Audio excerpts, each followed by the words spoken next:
So, Steve Bannon is the former president of the pro-Trump propaganda outlet Breitbart News. He's also a longtime white supremacist, and he is the chief strategist to Donald Trump. And also, let's be honest, he's batshit insane. And this is an individual that recently consolidated his power, and he's the one that's actually calling all the shots in Donald Trump's administration.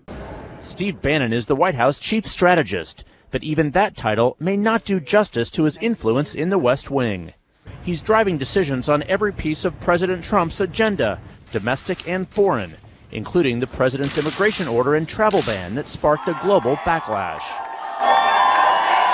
But it's his elevation to a permanent spot on the National Security Council that is now outraging even many Republicans, who question why he has a seat alongside the Secretary of State and Defense Secretary in the inner sanctum of national security. The president said in a weekend memo the chairman of the Joint Chiefs of Staff and the Director of National Intelligence will no longer have a standing seat on the group known as the Principals Committee. Former Defense Secretary Robert Gates, who has served 8 presidents, said it was an unprecedented move. I think pushing them out of the National Security Council meetings, except when their specific issues are at stake, is a big mistake. I think that they both bring a perspective and judgment and experience to bear that every president, whether they like it or not, finds useful. White House Press Secretary Sean Spicer brushed aside criticism as utter nonsense. Now, we don't want Steve Bannon to be on the National Security Council because we don't want him to influence the decisions of people on the National Security Council. And furthermore, he has no experience. Running a propaganda news website is not experience, so he's not qualified to even be a chief strategist, let alone someone who serves on the National Security Council. And what's scary is that we're seeing the impact that he's actually having on President Trump, even right down to the rhetoric.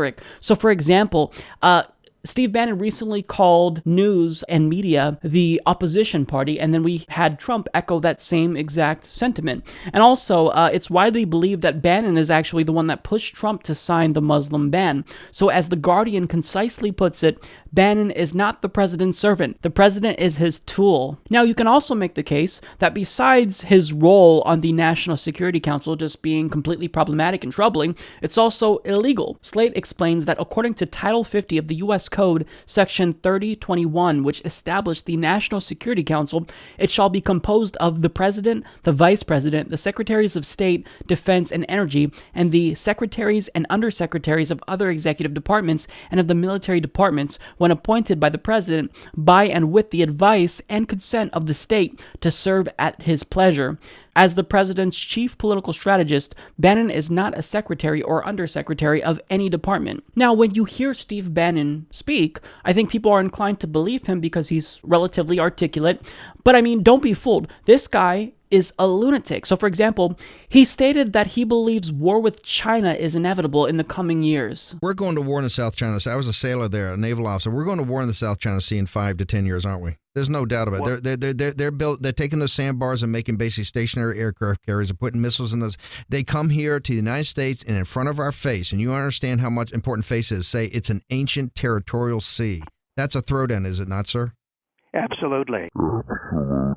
Also, conservatives like to maintain that they're not xenophobic because they're not against legal immigration, they're against illegal immigration. Well, Steve Bannon just comes out and says it. He's against legal immigration as well. Vox explains, isn't the beating heart of this problem the real beating heart of it, of what we gotta get sorted here, not illegal immigration? Bannon asked Miller. As horrific as that is, and it's horrific, don't we have a problem? We've looked the other way on this legal immigration that's kind of overwhelmed the country. So the bottom line is that Steve Bannon shouldn't be anywhere near the White House. He shouldn't be anywhere near the National Security Council. He's a complete lunatic, and the fact that he's in the White House is very scary. Again, I want to remind you, this is a guy who did not want his children to go to a particular school because he didn't want them to be exposed to Jewish children.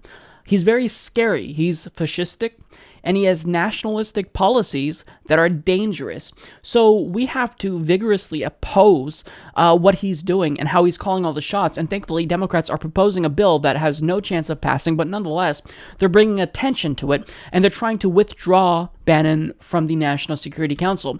So I'm telling you guys about Steve Bannon because I want you to be vigilant, and I want you to put pressure on him. Now, the thing that's weird is that if you tweet at Steve Bannon or try to call him out, he doesn't care.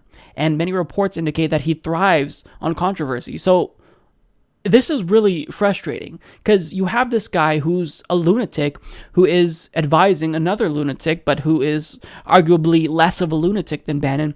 And he shouldn't be. He shouldn't be there. He's illegitimate. And the fact that he is in a place of a pretty powerful position, it's scary. Support this podcast by joining the independent progressive media revolution today at humanistreport.com.